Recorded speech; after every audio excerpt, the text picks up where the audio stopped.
Well, hello. Hello, hello, hello. Hi, Prone. How you doing? Hope you're doing well. Happy almost Halloween, everybody. 2 days away. Very exciting stuff. Um, I'm Cthulhu. Hello, hello. Good morning, afternoon, evening, night, wherever you are. It's been a long week. 4 days in a row. 2 of them bar shifts. I made a lot of tip money, but at what cost? Glad you're doing well, Prone. But yes, I get the next 2 days off from work. Then I work on Halloween, and then I'm off till the 8th, so could be worse. I'm just tired, is all, and I'm excited to have a break. But yes, it's almost Halloween. We're nearing the end of spooky season, but spooky season doesn't ever really end around here, so that's okay. Yeah, fall weather is hit here. We've gotten so very much rain in the last few days. We got about 5 inches of rain on Wednesday and Tuesday. We just got more yesterday, so we're rained out. We've got all sorts of leaves, all sorts of pretty tree colors. Fall has arrived. Excuse me. It's a good vibe, but also gloomy. Perfect for Halloween, I suppose, though it will probably be very chilly on Halloween, so I fear for the trick-or-treaters around here. But because we're so close to Halloween, I figured what better time to focus on an SCP article that is specifically about horror. So specific, in fact, it was written for the SCP-3000 contest, which was themed after horror. All the articles written for that contest were intentionally meant to be scary, were focused on horror as a theme. And of course, a lot of SCPs are, but not every contest has that as the specific focus. The eventual winner of the contest, SCP-3000, is pretty scary. Not my cup of tea exactly, but I acknowledge it's a very good article. And this one is no different. For those unfamiliar, for those for whom this is your first time, SCP is a collaborative writing project. It started on 4chan in around, I think it was 2007. Within the universe of it, SCP, or the SCP Foundation, is a secret kind of Men in Black organization that contains anomalous things which defy natural law. Their whole thing is about preserving normalcy and researching the effects of these anomalous things. Some of them are scary, some of them are funny, but all the main articles on the website are written as though they are the scientific documents that contain clinical information about these anomalies. And this article is no different. SCP-3333 by Jekeled. One of my favorite articles on the website, what I believe to be one of the scariest articles on the website. I don't have much else to say. Let's dive right in. So, SCP-3333, as we can already see, was originally considered a safe class SCP, aka it can be contained without much issue, and now is a keter. Because, well, we don't know. Keter, of course, means containment is difficult or constantly changing. So something happened to cause it to change from safe to keter. What that is, we will find out. Special containment procedures. Trapdoor leading to the anomalies to remain shut and locked at all times. One person is to be posted to prevent entry or exit. The door is to be examined for damage. An MTF has been deployed to assist in the containment of SCP-3333. Containment procedures revised 2039, April 2nd. So already we know we're dealing with an SCP in the future. This is not a contemporary SCP, which is already a fun little twist. So, the meat of the anomaly. SCP-3333 is a spatial anomaly located within the Suntop Fire Lookout, located in Mount Baker / Snoqualmie National Forest, Washington State, United States of America. This is a real fire lookout, by the way. It's kind of a tourist attraction. not super, but you can visit it. The SCP is accessible via a ladder and trapdoor on the ceiling of the Suntop Lookout. Climbing the ladder leads to an identical copy of the lookout. This identical copy has an identical ladder and trapdoor pair, which leads to further copies. The topology is identical to the surrounding that surrounding the lookout. However, no plant, animal, or human life has been observed. Successive iterations are higher relative to the original lookout. The stairs leading up are extended by a proportional amount to allow access to the ground. It was first discovered after restoration of the Suntop Lookout following volcanic activity near Mount Rainier. Its origins are not known. No members of the Park Service involved in the restoration of the lookout were responsible for construction of the entrance. At time of discovery, the trapdoor to the SCP was padlocked. In order to gain access, the trapdoor was forced open. No key has been found. So what we have is the lookout itself does not seem to be anomalous, but there's a trapdoor that leads to a copy of the lookout, which leads to another copy, so on and so forth, and they continually rise up into the sky. From the outside, you don't see it, but it recurs. It's recursive on itself. And that's it as far as the containment procedures and description. The bulk of this article is told in these 4 exploration logs. So let's dive right in. I'm not going to read these logs verbatim. I will probably go through them twice. I'm not going to tell you why now. You will understand later. First log.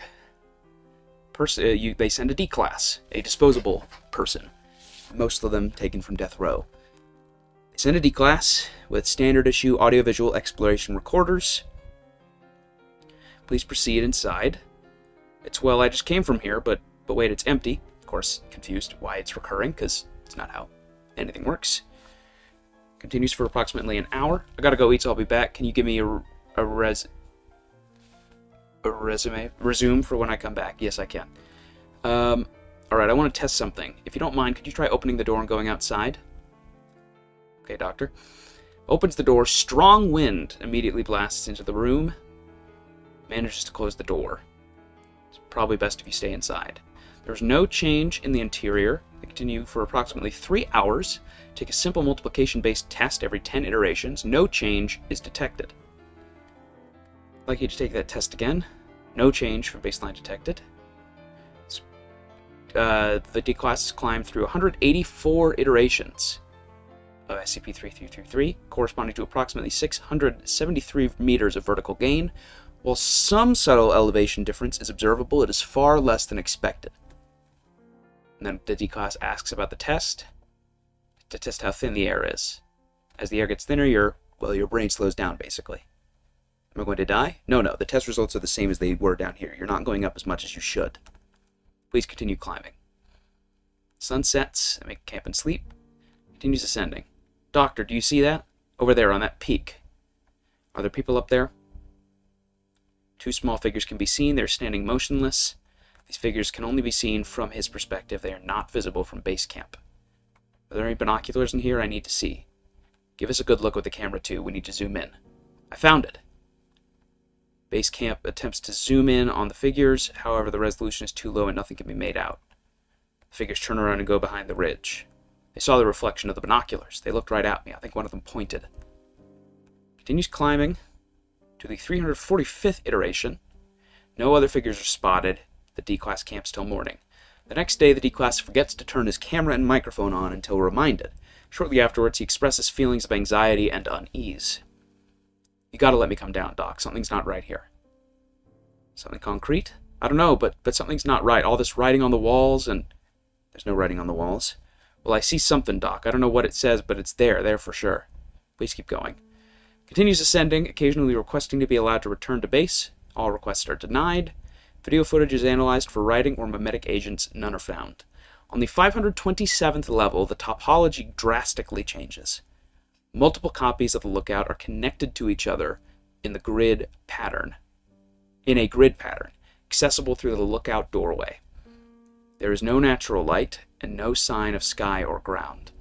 It is completely dark. No lookout has a trapdoor or ladder. This isn't right, Doc. You gotta let me come down. I can't see. You have an emergency headlamp and flashlight in your backpack. Please use them. Attempts to switch on the lights. They do not turn on. It is instructed to check the battery compartments. They are empty. It's instructed to use the backup batteries in the backpack. It is unable to locate them.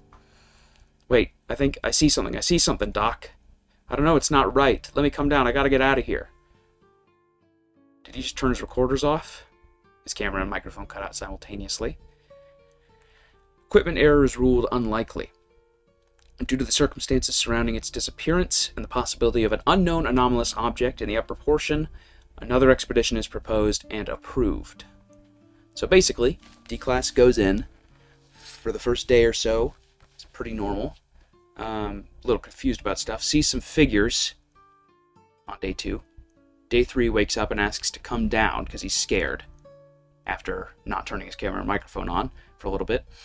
Goes up to the top, sees something, everything cuts out.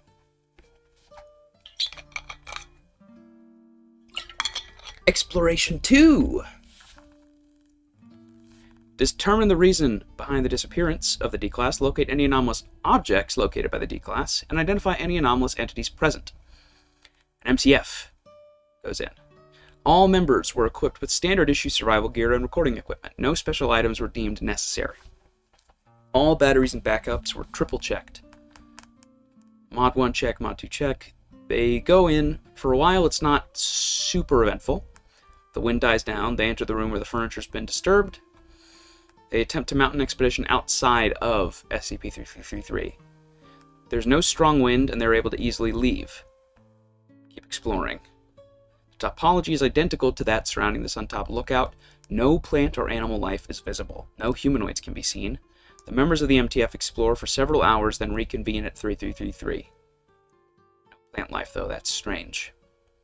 Could account for the stronger wind patterns. Not sure where the oxygen would come from, though. Anyways, keep ascending. We can sort this out later. Their pace is slower than that of the D-Class. They ascend for several more days with no notable encounters. No auditory or visual hallucinations are noted. On the 4th day, they arrive at the apex. Flashlights out, everyone. All are equipped with batteries, and their backup batteries are double-checked. Alright, 2, 1, 2, again. Arbitrary direction. Oh, let's go that way. Reflector markers are left for navigation. The iterations are connected horizontally through their external walkway. There is no stairway down, and the railings have been removed such that the walkways can be pressed up and joined with each other. There is no sign of seam between the walkways and no trace of man-made workmanship. So how I understand this is basically that if you took the floor from the inside of one of the lookouts, took out the walls and the ceiling, and just bumped a bunch of those floors together, all in a big old grid that goes on seemingly forever. Pulls up a board at random from the walkway. There's nothing but blackness below. Drops a glow stick into the hole. No bottom is visible. Fires a signal flare into the air. No ceiling is visible. No sound or light appears. You notice anything strange? Any of the hallucinations reported by the D-Class? No sign of the body or equipment either. Do you want us to prioritize that? I think it would be somewhat helpful if you could. There doesn't appear to be a pattern or purpose to these rooms anyways. The MTF splits up and begins a radial search pattern from the origin. This continues for approximately an hour. I found something coming. Members of the MTF gather. En route, Mod 5's flashlight cuts out. What is it? It's backpack, completely empty. It hasn't been torn or anything, though. Was it propped up against the table when you got here? Yes, I haven't touched it. Good, let's not. Where's Graham? Graham? Everyone check in. We're missing Graham. Do you have a feed on his camera, Doctor? No, his flashlight's out. I can't see anything. 2 by 2. Mod 1 and Mod 3 pair up. Mod 2 and Mod 4 pair up. There's no sign of distress. The camera's transmitting, but it's completely black. Mod 2 and Mod 4 fall over. There are 2 loud sounds, presumably their bodies hitting the floor. A faint dripping sound can be heard. Microphones and cameras on both cut out near simultaneously. Mod 5's camera and microphone shut off. We've lost feed on Mod 2 and Mod 4. Mod 3's microphone and camera cut out. Hello, Mod 1? What just happened? I don't know. Where's Mod 3? Mod 1's headlamp rapidly scans the surrounding area. No sign of the rest of Mod 0 can be found. I think there's something in here with me. What is it? Do you see words? No, I don't see anything. All 4 cameras and microphones reactivate. This is not simultaneous. It is consistent with the equipment manually being activated. Hello, hello? I tripped. Where are all of you? Check in. Mod 2 checks in as 3. Mod 3 checks in as 5. Mod 4 checks in as 2, and Mod 5 checks in as 4. Mod 1's microphone and camera suddenly cut out. Mod 1, hello? They reactivate. I saw it too. Yes. Saw what? I don't know, it's spectral, like floaters. Something here isn't right. It isn't safe here. Is there anything with you? No, it's not that, Doc. There, do you see it? We're not safe here. Something's not right. It's there. What is it? It looks like a castle, or no, a mountain. A ghostly mountain. A flaming mountain conjured of smoke and air. A tower of smoke and ash. We need to go. Retreat, everyone. Roger. Mod 0 retreats from the apex and proceeds rapidly down 3333. Several days later, they arrive at base camp and are debriefed. They express confusion over the events within 3333 and show a definite unwillingness to re-enter. Given the circumstances and the possibility of a memetic agent, a special counter-memetics operative is brought in for further exploration over the objections of MTF Mod 0. So Exploration 2 goes away. The MTF goes up. They find the apex. Weird disturbances happen to their cameras and flashlights and microphones. They get back up. They're using the wrong call signs. They all talk about seeing weird shit. And suddenly all decide to leave at once. So now, the Foundation is convinced there's something memetic going on that caused them to all freak out, and the D-Class to freak out. So Expedition 3, explore the apex and localize and neutralize any memetic agents or anomalies. Personnel, counter-memetic specialist, Null Walker. Specialist Null is a deaf-blind mute and communicates solely through a modified signaling system embedded into their hand. Standard issue rations are provided. No other equipment is necessary. Dr. Williams and MTF Mod 0 supervise the operation. So the MTF is keeping watch. Leaving base now. Let us know if you need anything. Yes. I don't like this. If it was frightening enough to make your crack team turn tail and flee, it is certainly worth calling in Annette. Mod 5 does not respond. Room diff. Messy. Fight? No, that was us. Okay. Someone outside. Watching. They were encountered earlier. If you keep going up. Am. Still following. Was wrong. Not watching. Something else. What do you mean? Don't know. Specialist Null continues climbing for several more hours. At this point, Specialist Null has been climbing for over 12 hours. Don't you need to rest? Someone's still there. Not safe. We'll use AMPH. Specialist Null consumes 100 milligrams of amphetamine and continues to ascend. Outside, can you see? No, I can't. There's a flicker of motion on the edge of the camera. Something, looking through the windows, ducks down as soon as the camera is turned in its direction. The wind is strong. There's no chance of going outside. They know. Specialist Null begins to rapidly climb upwards. Flickers of motion are occasionally visible outside SCP-3333. Small rustling sounds can occasionally be heard over the wind. Retreat, Specialist. No. Specialist Null continues rapidly climbing. After approximately an hour, they arrive at the apex of SCP-3333. Blood. No light. Starts walking. They do not turn their flashlight on. Nothing is visible on the camera. Only their footsteps are audible. A loud slam is audible in the distance. Here. No hazards. Specialist begins walking faster, then stops suddenly. Several small rustlings can be heard. They quickly cease. Body. There is a sound of shifting clothing as Specialist bends down. The rustlings can be heard again, louder and closer. Get out of there, Specialist. Annette! Several squishing sounds can be heard. Body, blood, internal organs, muscles, smooth. Too soft. Hard, metal. The rustlings grow in size, getting closer and closer. They surround Specialist and overlap, turning into one conscious drone. Get out, Specialist. Leave it. Go. Metal. Words.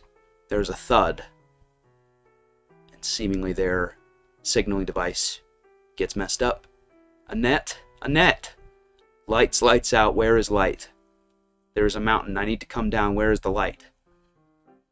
Specialist Null's flashlight turns on. Specialist Null is laying on the ground. The light illuminates a pile of muscles, organs, and bones in advanced decomposition. A metal dog tag is visible clutched in Specialist Null's hand. It reads, MTF Mod 5, gram per cell. Data expunged.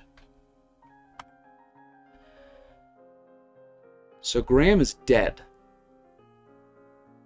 And whatever's observing the expedition with Dr. Williams, that ain't Graham. That is not Graham.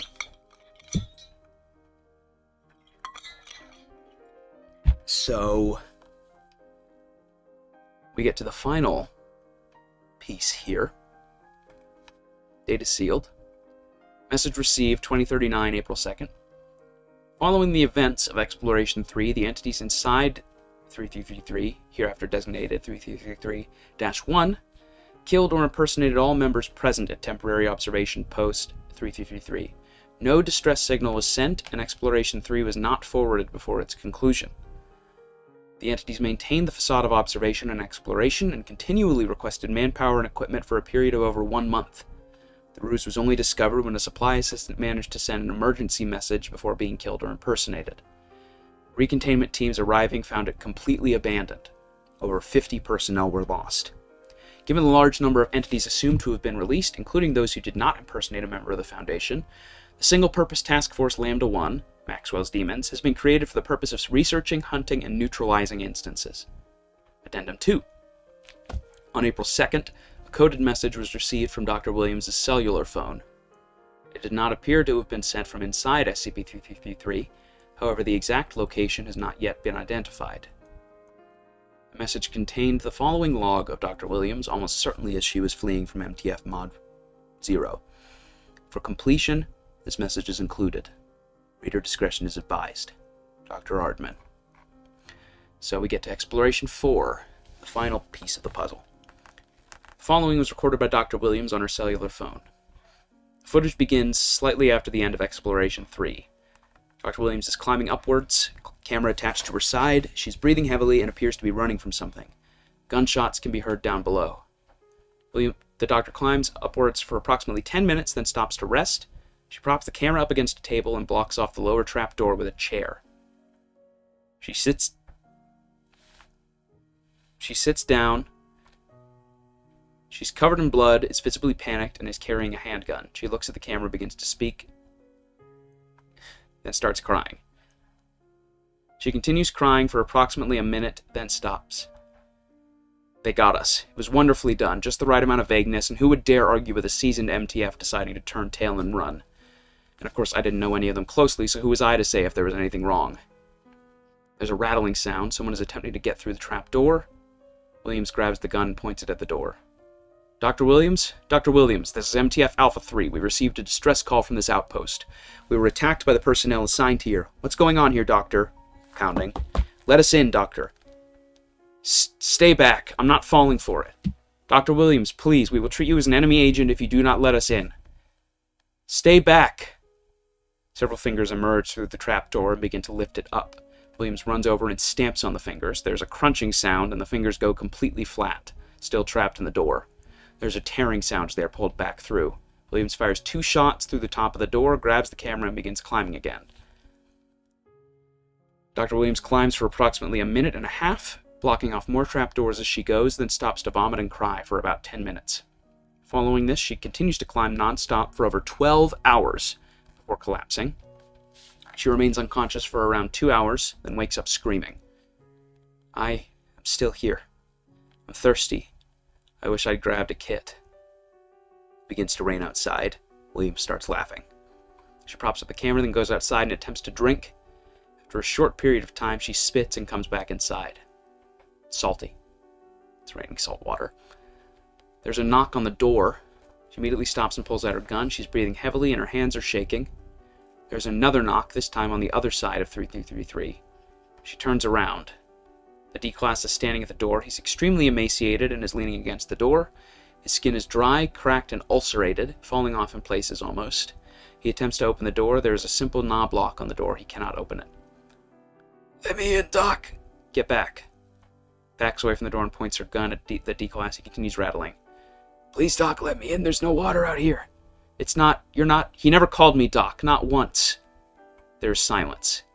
His face goes completely slack. I never really watched him. Ever since you were a child, though, I always thought you had very pretty eyes. He breaks one of the door's panes with its fist. There is no blood. He reaches in and turns the knob. Williams begins firing. The D-Class opens the door and begins running at Dr. Williams. Williams fires the D-Class 5 times. One bullet hits his leg and he collapses. He begins writhing on the ground. His skin only partially follows this motion. It is as if there is something inside of him sliding around. Williams fires 5 more times. One hits its arm. There is no blood. His arm looks flat. The D-Class attempts to flip over and crawl away. His arms flap behind him like rubber. There is no support in his arms. Williams screams. There's a large writhing mass in the center of the D-Class's chest. The rest of the D-Class flaps around it, entirely useless. There's a loud flapping sound from inside. Williams fires 4 more times. 2 shots hit him in the chest. There's a tearing sound and the camera falls over. Williams fires once more and the gun clicks empty. There's a loud, dry thud. Williams picks up the camera. She appears to be in shock. Williams sets the camera down and vomits. She picks the camera up again, then points at the corpse of the D-Class. There's a large black pile slumped against the broken window. Clear, gelatinous blood oozes out of it. It does not move. It appears to be dead. The exact physiology of the entity is difficult to discern. It appears to have thick, semi-transparent wings. A pile of skin lays on the ground. It is torn apart. It's... Dr. Williams attempts to throw up again, however she's only able to retch for several seconds. There is a fetish among humans at the deepest level about enlightenment and height, about ignorance and depth. Here we are on a castle in the sky, on a mountain in the air. The God Pillar, a recursive stack, and here at the top we find nothing, a dead world, an unfulfilled promise. I want to go home. Williams proceeds to climb for several minutes, blocking each trapdoor as she goes. She stops for a moment. She begins to laugh. I finally did it, though, Annette. I'm here. Annette. Williams begins to cry. Several minutes later, she composes herself and resumes climbing. Approximately half an hour later, she arrives at the apex of 3333. She turns on the flashlight. It illuminates the sun-top fire lookout. Nothing else is visible. There is no sound or external light. Hello? Hello! A pause. Williams' voice does not echo. There is no reply. There's nothing up here. There never was. Floating words, a ghostly mountain. Puh. I'd still hoped, though, I think. Walks around the apex for a few minutes. There's just nothing here. Nothing at all. Dr. Williams sits down and props up the camera on a table. I wish I could drink. Footsteps can be heard in the distance. Oh, shit.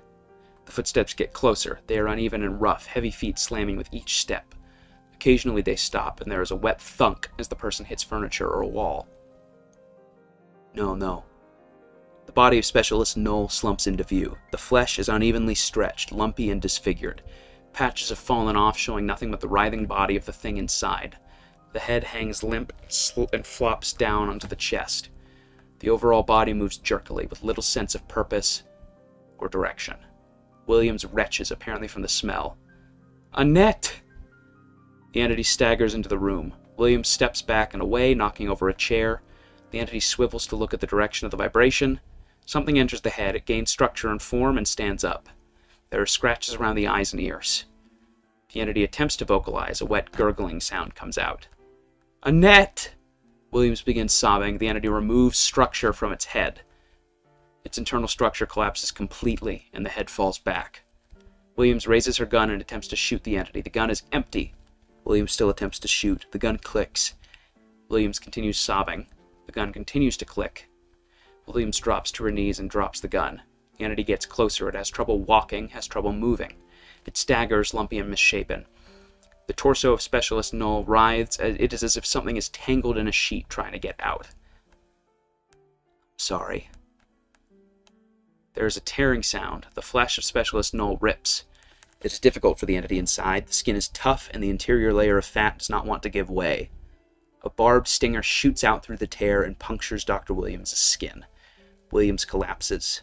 The stinger appears to contain a paralytic agent. Specialist Knoll's skin continues to rip. A large black entity climbs out, discarding the skin. It has large, semi-translucent wings and a large sucker appendage on its chest. It does not have any visible eyes. Its skin is extremely thin. Organs can be seen through some viscous internal fluid, but no bones.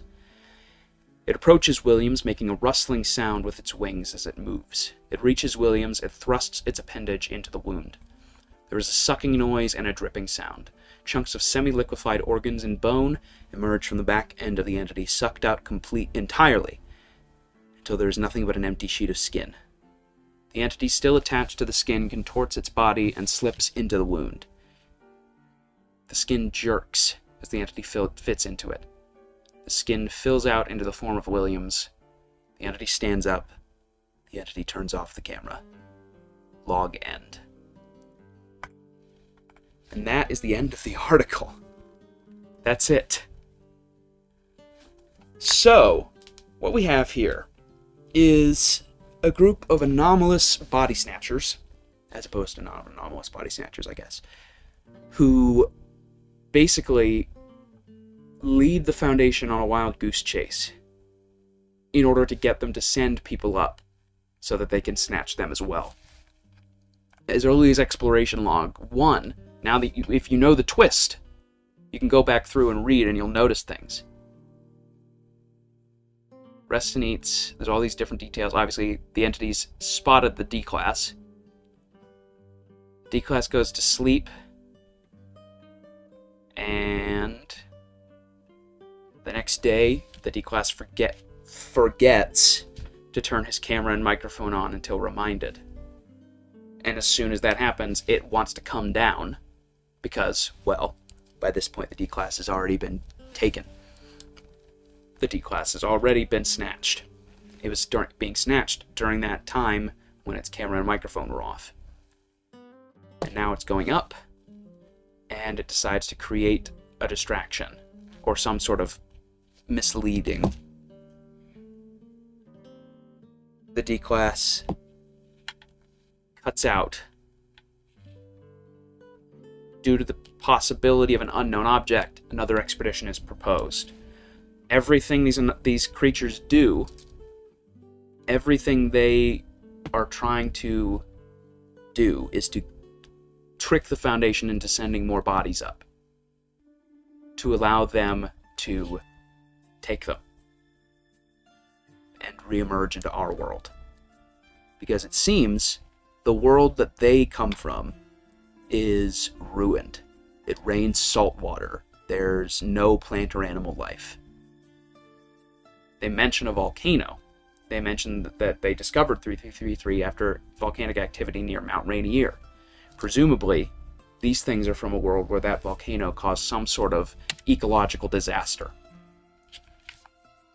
And then, of course, now that we know all this, Exploration 2 makes a lot more sense. Mod 5's flashlight cuts out, Mod 5 being Graham, the one who was being impersonated during the Exploration 3. His backpack, they all disappear, and then, of course, they call in with the wrong call signs because the entities don't know which one's which. Mod 1 disappears, and then they all start making shit up. Spectral like floaters, it isn't safe here. Then they all suddenly decide to come back down. And then, of course, there's objections to another exploration because these entities know that the bodies and personal belongings of these MTFs are, in fact, still up there. And they don't want them to be found, which is why, reading back through Exploration 3, I don't like this. All these different moments.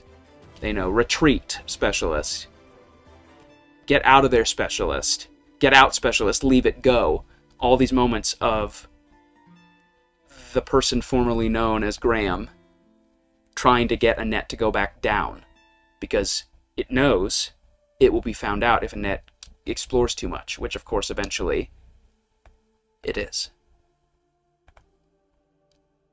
I also have to imagine that the D-Class that came back and banged on the door is the same thing that we kept seeing out of the corner of Annette's camera in Exploration 3. So basically, what we have here is an article which takes all the early tropes of SCP, all the exploration logs, all the Foundation's desire to learn more, and our desire to learn more, and flips it on its head. Basically makes it the point that what we thought was up there, all the weird hallucinations and memetics, was never there. It was all a trick. A way to get more people up there for these creatures to absorb and fill their skin and impersonate them. It was all a ploy, and it worked to perfection. And now, God only knows how many of these things are out there. I think this article is wonderful. I think this is one of the best pure horror articles on the website. And, even better, we have an essay from the author of this article, Jekeled, about the writing process. So, for context, Jekeled wrote quite a few articles on the website, on the wiki, some of them collaborative. After a while, they got kind of self-conscious about a lot of their writing, deleted just about everything they wrote on the wiki, non-collaborative, and they were going to delete this article, which would have been a travesty, of course. DJ Cactus, a very popular writer on the wiki, offered to rewrite it. Not so much because he thought the original article was bad, but because he wanted it to survive. He wanted it to stay on the wiki in some capacity. Jekeled agreed. Cactus wrote a rewrite, which was not bad by any means, but it was just so different. It was radically different from the original. It included details about fire demons and foxes. And it's, again, not bad. Not bad at all. But people had a soft spot for the original, and I don't think any sort of rewrite was going to live up to the original.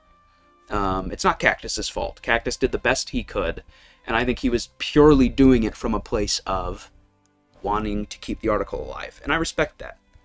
But the original was so beloved, I don't think the best author, of which DJ Cactus is definitely one of them, could have done something that people would accept as the new one. And Jekeled even says in this essay, let me see if I can find it.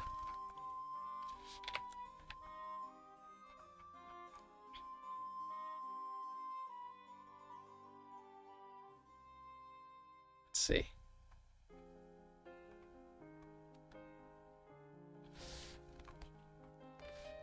So yeah, here we go. About a year after writing 3333, I reread all my SCPs and found what I felt were sloppy executions, weak ideas, flabby sentences, and poor tone.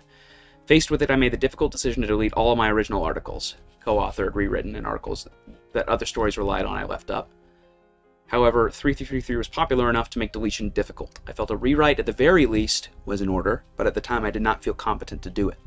I personally asked DJ Cactus if he would take it on. Sorry, yeah, Cactus didn't offer, he asked Cactus. And Cactus graciously agreed. Slightly later, Min Min made a few more changes to the rewrite, helping to flesh out all of the below improvements. In addition to keeping the overall structure intact, the rewrite featured fixed several problems I have with the original. It provided a thematically relevant monster, it fixed some of the dialogue issues in Log 4, and it ended on a startling picture. Overall, I felt the rewrite was an improvement over the original. Unfortunately, the community response was almost universally negative, up to and including trying to revert the rewrite. Don't do this. A well-written comment or PM explaining that you liked the original better would have done more. I considered keeping the rewrite up out of spite before settling on locking the page. Reading the comments with fresh eyes, something that struck me is how many people genuinely enjoyed it.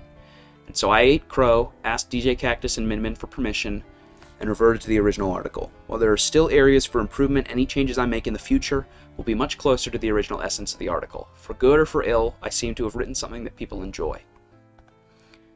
So Jekeled was very unhappy with the original article, and believed that Cactus had done a better job. And that's their opinion. I think they're entitled to that. But clearly, the community had a real soft spot for the original.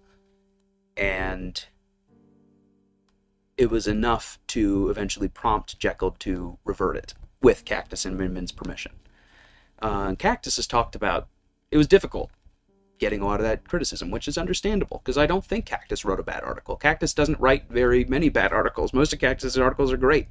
I mean, he's one of the most popular articles on the wiki for a reason. And he's written successful rewrites before. He wrote a rewrite for SCP-049, the Plague Doctor, that is still up on the wiki. And so I do feel bad that he put so much work into it, and that Jekeled was so happy with it, only for people to just dogpile on it. Because I don't think that's fair. But I also understand why people didn't like it as much. It's difficult. It's complicated. But at the end of the day, the original is back. And I think that's great, because I think the original still holds up. Despite what Jekeled may say, despite how hard Jekeled may be on themselves, this is a masterpiece of an article. There are other details about this article in this essay. It's based on a dream that Jekeled had about being trapped in a hole. Enigma of Armagon Fault was at first they were going to do an article that was just basically a hole. They were going to keep digging, and then they realized, oh, that's too similar to Enigma of Armagon Fault. Shortly after the 3000 contest was announced, I knew I wanted to enter it.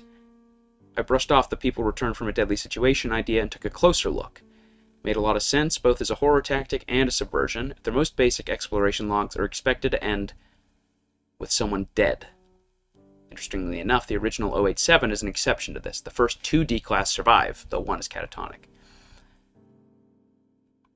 For years, fire lookouts had been lurking in my head from a childhood trip to the Pacific Northwest. They're isolated and inaccessible, able to see but not respond. Think. The lookout sees something far below, something indistinct but something bad. The next night, they see it again, but it gets closer and closer. It had promise, and I didn't want to waste it. I continued to fight against it for several days, right up until the moment when I realized I had created an inverse 087. If you'll recall, I did a video about a 087 a while back. 087 is the endless staircase. There's a child crying at the bottom of the stairwell, and there's a weird face with no pupils and no mouth that chases people.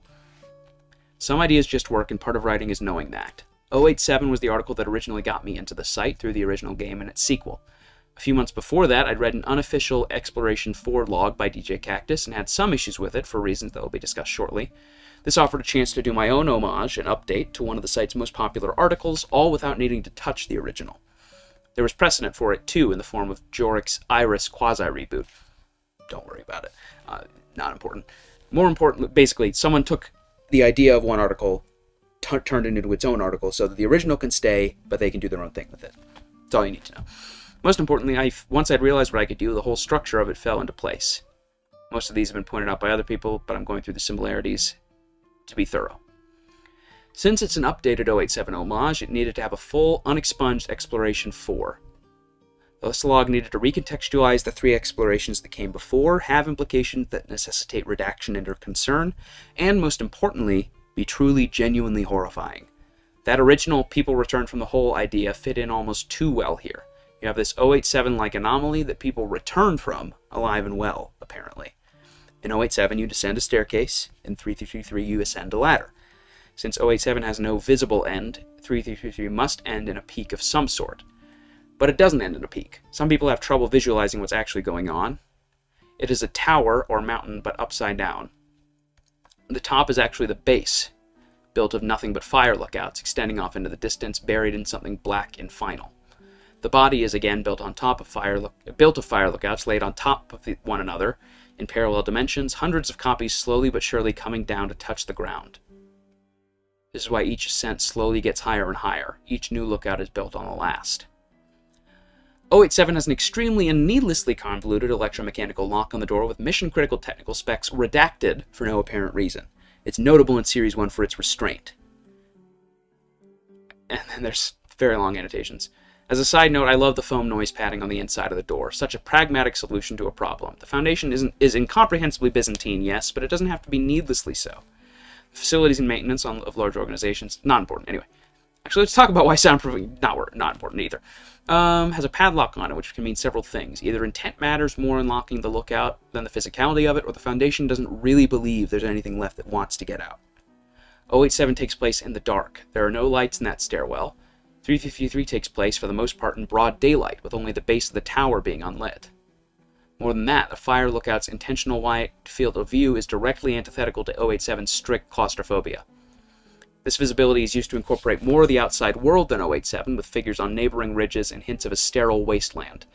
The intended cause of this is a near-future volcanic eruption, but a failing the article is that no signs of this are actually present.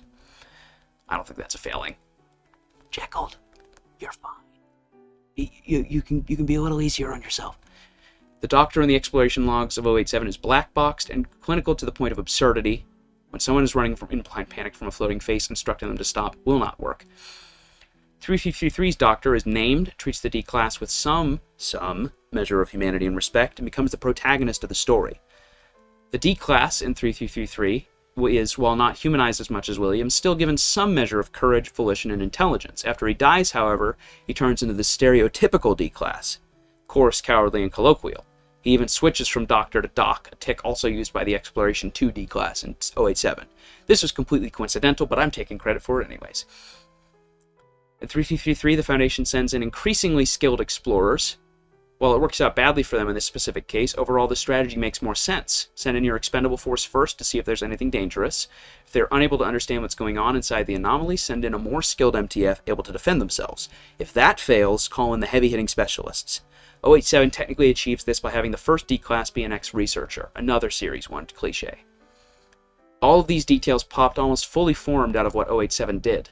Exploration 1 establishes the ground rules, Exploration 2 fleshes out the anomaly and its rules, Exploration 3's twist reveals that those rules were incorrect, and Exploration 4 brings everything to its logical conclusion.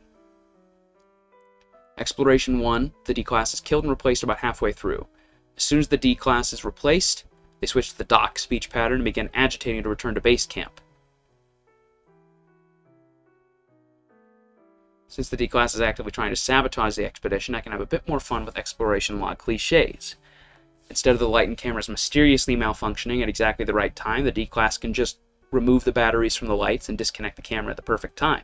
No hand-waving necessary. How he does this is left up to the reader, since it doesn't really matter. Exploration 2 brings in the MTF. And then there's a bunch of math talk, don't worry about it. Excuse me. The MTF team calls in, setting up the twist moment later on. Okay, stop, Jekeled, your writing is good! Another side note, some people have questioned having the MTF sit in on Exploration 3 instead of being quarantined. I assume that there was a full memetic screener plus short quarantine period. In hindsight, this is a whatever. However, given that there's no sign of physical infection or modification, I think this was a reasonable decision to make at the time. Exploration 3 has a net, a character I'm still proud of. The genesis came from the hole in the ground mentioned at the start of the essay. The concept remained, and when I decided on an anomaly that was memetic or something, a counter-memetic specialist just made sense. It's hard to be infected with a memetic contagion when you can't sense it. They sprint up the tower, more for pacing than any in-universe reason, get consumed, and reveal the big twist. The name tag of an MTF member next to a bunch of half-digested, but unconsumed, viscera. The gibberish Annette sends is based on Morse code. T is dash and E is dot, the implication being that they first fell on her communicator, then flailed around with it trying to get up and turn on the light. The entity knowing Morse code is another hint that this invasion was premeditated. Williams' outburst is another humanizing moment. The first part of Exploration 4 was inspired by a real-life event. During World War II, Germans captured a resistance radio crew. Instead of shutting down the network, the Germans repeatedly called for more men and material until a single radio operator managed to call that the cell was compromised. That has stuck with me for many years and worked its way into this article where the creatures do effectively the same thing. The final Williams message being sent by the creatures is almost a taunt, them saying that they don't really need to hide anymore. The original intention was to end on a jump scare, a la one of my favorite articles, The Chess Computer. I had a picture, still visible in the files. I'm not going to show it to you, because I don't want to jump scare you all, you friendly, kind people. But no one who gave early feedback on the article found it scary. I vaguely remember there being one or two more attempts to reintroduce it, but none of them stuck. The ordering of the final two tabs can be debated, but I think having the very end of the article come first suitably establishes expectations for what is to come. The whole log being sealed off is an acknowledgement by the Foundation of the existential threat this poses, and another nod to 087. At last we come to Exploration 4 proper. At the same time, it's only needed to be truly shocking.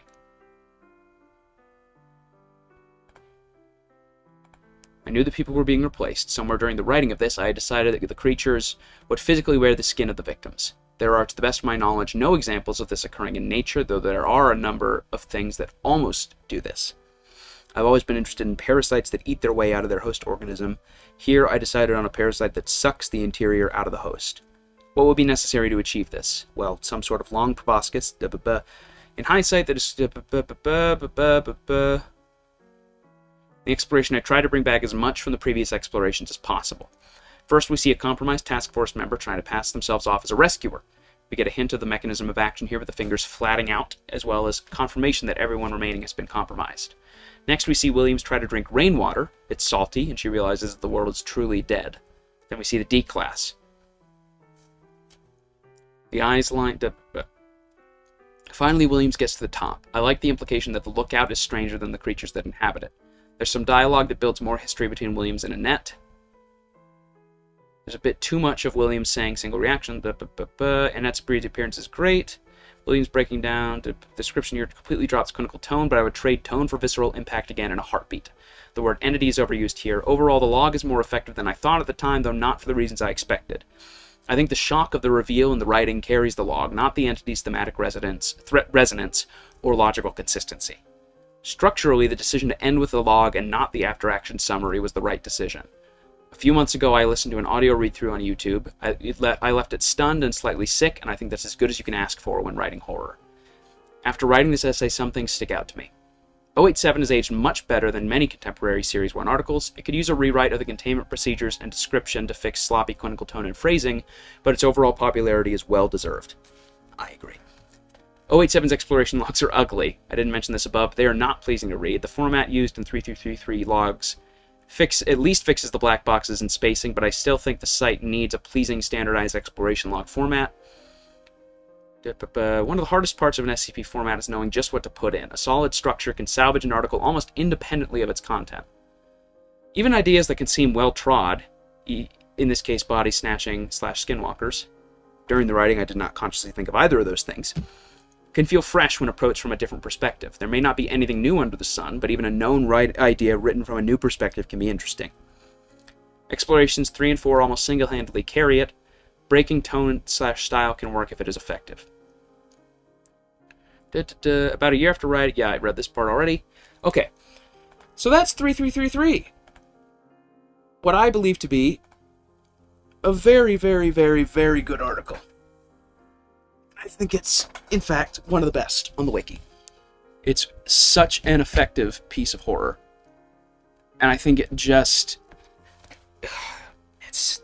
I don't know. I love, from a writing perspective, like Jekeled mentioned, taking tropes of early exploration logs, of early SCPs, sending in the D-class, people being confused, cameras cutting out, and using them against the reader. You think you know what's going on until the end of Exploration 3 when everything flips on its head. I just think it's masterful. I think it is so well done. I think all the characters are so well fleshed out, especially for how short of amount of time they have. Especially Williams is a very compelling protagonist. I just think it's great, and I'm bummed that Jekeled was so down on themselves about it, because I think it's just a masterpiece. I don't have much else to say. Sorry for not giving you the summary, Prone. Hope you're still watching. But yeah, I think that's going to just about do it for today. I don't have next week's SCP picked out just yet, but when I do, I will let you all know. The link to both the main article and the essay are in the description of this stream. You can follow me on Instagram. You can follow my blog, wavestrange.wordpress.com, also in the description. And you can join my Discord, where I will be posting stream schedules every week, as well as other projects I'm working on. And you can just chat with me if you'd like. Yeah. Secure, Contain, Protect. Happy almost Halloween. Probably see you on Tuesday, if I had to guess. I'm going to try to do more Silent Hill 3 on Halloween with my mom. So yeah, that's, I think, going to do it.